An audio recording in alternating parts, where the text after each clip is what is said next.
لكل فيلم حكاية ولكل حكاية ملخص. فيلمنا بيبدأ لما راجل اسمه جون كان تايه في الغابة وبيحاول يخرج منها بأي طريقة، لكنه بيلاحظ إنه بيرجع لنفس النقطة اللي كان واقف فيها، وبيشوف يافطة موجودة على قاعدة مصنوعة من الفروع والجماجم ومكتوب فيها نقطة اللا عودة 108. فجون بيترعب وما بيكونش فاهم حاجة، وفجأة بيسمع أصوات غريبة حواليه، فبيطلع على شجرة بسرعة علشان يستخبى، لكن من شدة خوفه بيقع من فوق الشجرة وبيتصاب بجروح خطيرة. ولما بيسمع صوت حد بيقرب منه من خلف الأشجار، بيطلع سكينة من الشنطة بتاعته علشان يحمي نفسه، لكن الصوت بيعلى أكتر وكأنه وحش عملاق. وللأسف الوحش ده بيكون وصل للمكان اللي موجود فيه جون وبيسحبه لداخل حفرة.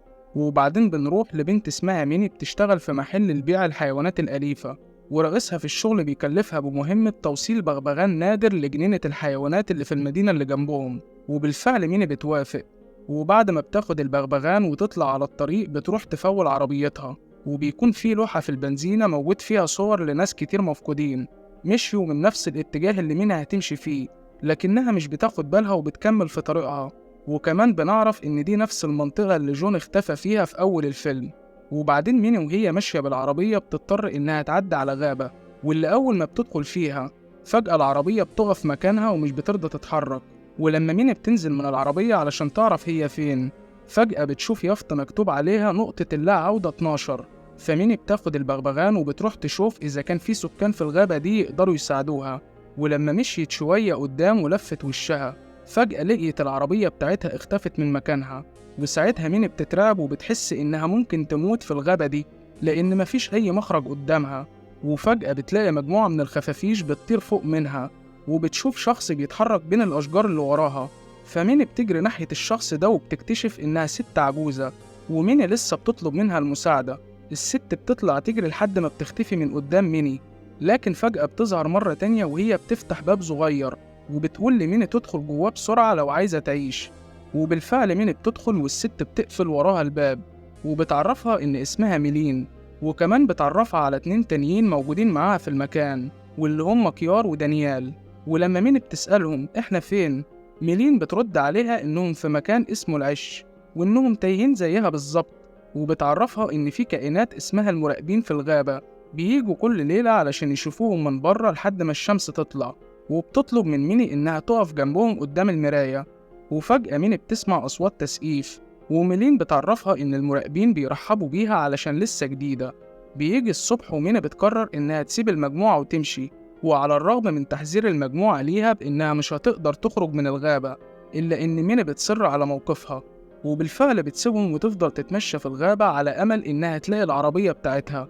لكن فجأة بتشوف ست شكلها غريب وعمالة تنده عليها، فميني بتترعب وتطلع تجري لحد ما بتوصل لمنطقة بتقدر تشوف من خلالها حجم الغابة. وساعتها بتعرف إن الهروب من الغابة دي يكاد يكون مستحيل، وبالتالي بتضطر إنها ترجع للمجموعة. وميلين بتبلغها إنهم حاولوا يهربوا قبلها برضه لكنهم فشلوا، وبيكونوا واقفين جنب يافطة مكتوب عليها نقطة اللا عودة 44.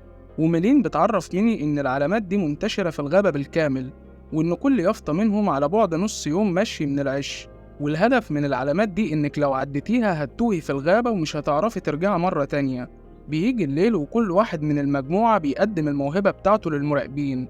دانيال بيمثل إنه مقدم برامج، وكيار بتفضل ترقص لهم، وميلين وميني بيفضلوا يتفرجوا عليهم بس. تاني يوم ميني بتشوف كيار وهي قاعدة حزينة، ولما بتسألها عن السبب بتقول لها إن جوزها جون مفقود من 6 أيام في الغابة ولسه مرجعش. وبعدين كيار بتفرج ميني على حفرة لشبكة أنفاق تحت الأرض، وبتبلغها إن ده المكان اللي بيستخبى فيه المراقبين من ضوء النهار. وبعد ما بيرجعوا للعش، ميلين بتقول لميني إنها لازم تتبع القواعد، واللي هي ما تديش ظهرها للمراية مهما حصل، وما تفتحش باب العش لحد بعد الغروب، وكمان ما تقربش من الأنفاق. وبتعرفها إن المراقبين سايبينهم يعيشوا لحد دلوقتي علشان بيتبعوا القواعد دي، وإنها لازم تعمل زيهم علشان تبقى في أمان. بيجي الليل وميني وهي قاعدة في العش بتشوف مخلوق بيتحرك بين الأشجار، ولما بتروح تحط ودنها على المراية بتسمع أصوات مرعبة، فبتخاف وترجع تنام على السرير بتاعها. وفجأة المراقبين بيفضلوا يخبطوا على المراية، ولما ميني بتقوم تشوفهم، ميلين بتطلب منها إنها ما تتحركش من مكانها علشان المراقبين يعجبوا بيها. وبالفعل ميني بتسمع كلامها والمراقبين بيهدوا. تاني يوم ميني بتروح تتمشى مع دانيال في الغابة، واللي بيكون مسؤول عن الصيد بعد اختفاء جون. وفجأة بيلاقوا قدامهم نفق تحت الأرض، ومينا بتقرر إنها تنزل فيه بمساعدة دانيال، واللي بيحذرها إنها ما تخرجش من ضوء الشمس. وبعد ما مينا بتنزل لعمق النفق بتستخدم ولاعة علشان تشوف كويس، وبتلاقي ورقة جريدة من سنة 1992 وكاميرا قديمة ودمية على شكل دب، فبتقرر تاخدهم معاها. وفجأة مينا بتسمع أصوات غريبة جاية من وراها، ولما بتلف وشها بتلاقي حاجة بتتحرك في الضلمة وهي بتقرب منها. فميني بتخاف وبتطلب من دانيال إنه يرميلها الحبل بسرعة. وفي الوقت ده ميني بتشوف يد غريبة بتحاول تخترق ضوء الشمس علشان توصلها، لكن دانيال بيكون شد ميني بالحبل وخرجها من النفق. وبعد ما الاتنين بيرجعوا لباقي المجموعة، ميني بتبلغهم إنها لقيت الحاجات دي على الطريق. وبعدين دانيال بيقدر يوصل الكاميرا اللي لقيوها بالتلفزيون علشان يحطوها خارج العش ويشغلوها ككاميرا مراقبة. وفي الليل المجموعة بيقعدوا قدام التلفزيون وهم مستنيين المراقبين، وفجأة بيظهر رجل إنسان قدام الكاميرا، وده معناه إن في شخص واقف قدام باب العش. لكن ميلين بتقول لهم إن ده مستحيل، لأن مفيش أي إنسان يقدر يعيش برا العش بعد الغروب. وبتعرفهم إن دي ممكن تكون خدعة من المراقبين علشان يفتحوا لهم الباب. وفجأة بيسمعوا صوت الراجل اللي واقف قدام الكاميرا وهو بيطلب منهم المساعدة. وكيار بتشك إن الراجل ده ممكن يكون جوزها جون، وعلشان كده بتقوم علشان تفتح الباب، لكن ميلين بتمنعها وبتفكرها بالقواعد. وبتروح تسأل ميني هي راحت فين الصبح، وميني بتعترف لها إنها نزلت داخل النفق علشان تشوف طريق للخروج. فميلين بتتصدم لأن ده معناه إنها كسرت القواعد. في نفس الوقت كيار بتقول للراجل اللي واقف قدام العش إن لو هو جون بجد يظهر وجهه قدام الكاميرا. وبالفعل الراجل بيبص على الكاميرا وبيطلع هو جون فعلا، لكن فجأة بيتم سحبه وبيختفي. وده بيخلي كيار تتصدم وبتكون عايزة تفتح الباب علشان تساعد جوزها، لكن فجأة المجموعة بيسمعوا أصوات غريبة وبيتم تدمير كاميرا المراقبة اللي قدام العش. وبعد ما المجموعة بيقفوا قدام المراية بيلاحظوا إن المراقبين بيكونوا متضايقين جدا، وبيفضلوا يخبطوا على الحيطة ويكسروا في المراية.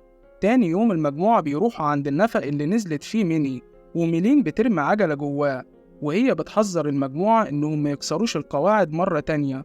وفجأة بنشوف العجلة اللي اترمت في النفق وهي بتتسحب من مخلوق غريب. وبعدين ميني بتشوف كيار وهي واقفة قدام نفق تاني، وبتكون عايزة ترمي نفسها فيه على أمل إنها تتسحب لنفس المكان اللي موجود فيه جوزها، لكن ميني بتمنعها. وفجأة الاتنين بيشوفوا دانيال وهو مكتف ميلين بالحبال، وبعدها بيطلع يجري وكيار بتجري وراه. ولما ميني بتفك ميلين وبيروحوا للعش بيلاقوا دانيال قافل الباب ومش راضي يفتح لهم. ولما ميلين لاحظت إن الليل بدأ يحل عليهم أخدت ميني وراحوا لمكان مليان بفروع الأشجار علشان يستخبوا فيه. وفي الوقت ده بيظهر مخلوق غريب شبه الإنسان وهو بيتحرك قدام ميلين وميني، وبعدها بيقف قدام العش وبتيجي مخلوقات تانية تقف جنبه. ولما بيلاحظوا إن في 2 مفقودين من المجموعة بيروحوا يدوروا عليهم في الغابة، وميلين وميني بيستغلوا الفرصة وبيروحوا للعش بسرعة، وبيفضلوا يترجوا دانيال إن يفتح لهم الباب. وبالفعل دانيال بيوافق المرة دي. وبعد ما الأربعة بيقفوا قدام المراية ميلين بتحكي لهم إنها كانت عالمة في الأساطير القديمة، وإنها كانت عارفة المخاطر اللي في الغابة دي من الأول، ومع ذلك قررت إنها تدخلها. وفي يوم وهي راجعة للعش شافت مخلوق غريب شبهها بالظبط، لكنه أطول منها بكتير ووشه كان مخيف. وبتعرفهم إن المراقبين دول كائنات قديمة معروفين بأسماء مختلفة في الأساطير، زي الجنيات المتغيرة أو الكائنات المجنحة أو المخلوقات السحرية. وكل الأسماء دي ليها معنى واحد بس، واللي هو المتحولين، وده لأن عندهم القدرة إنهم يتحولوا لضحاياهم ويبقوا شبههم بالظبط، وكمان يقلدوا أصواتهم. في نفس الوقت المجموعة بيسمعوا المراقبين وهم بيتكلموا بنفس أصوات كل واحد فيهم، وساعتها بيقتنعوا بكلام ميلين. وعلشان المجموعة بيكونوا خايفين من المراقبين أحسن يكسروا الباب عليهم، بيشدوا الترابيزة ويحطوها من ورا الباب. والمفاجأة إنهم بيلاقوا تحت الترابيزة دي مكان سري، ولما بينزلوا فيه ويقفلوا على نفسهم المراقبين بيكسروا باب العش وبيدخلوا جواه. وبعدين بنرجع للمجموعة اللي بيلاقوا المكان السري مليان بالصور والرموز الكتير، وده دليل على إن الشخص اللي كان ساكن فيه كان بيحاول يدرس المخلوقات دي. وفجأة ميني بتلاقي جهاز كمبيوتر وموجود فيه مقاطع فيديو لدكتور اسمه روي، وهو بيقول في مقطع فيهم إن العش ده هو حصنه، وإن الكائنات الغريبة دي بتيجي كل يوم علشان تراقبه من خلال الإزاز. وبيقول في مقطع تاني إنه شاف مخلوق بشكل بنت، وهو بيأكد على إن الكائنات دي بتقدر تغير من شكلها علشان تبقى نسخة طبق الأصل من الإنسان. وفي فيديو تالت الدكتور روي بيظهر مع واحد من الكائنات دي داخل العش، والدكتور بيفضل يقرب منه وهو بيوعده إن مش هيأذيه، لكن الكائن بيبدأ يهجم عليه بكل عنف. والفيديو الرابع والأخير بيظهر الدكتور روي وهو بيقول على الرغم إن عنده خطة علشان يمشي من الغابة، إلا إنه مش عايز يرجع للعالم البشري مرة تانية، وكمان هيدمر عينات التجارب بتاعته وهيدمر نفسه.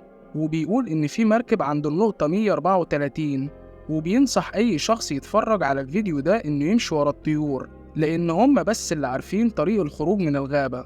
وفي آخر كلامه بيطلب من أي شخص هيهرب من الغابة إنه يروح للمكتب بتاعه اللي في الجامعة ويدمر كل اللي فيه.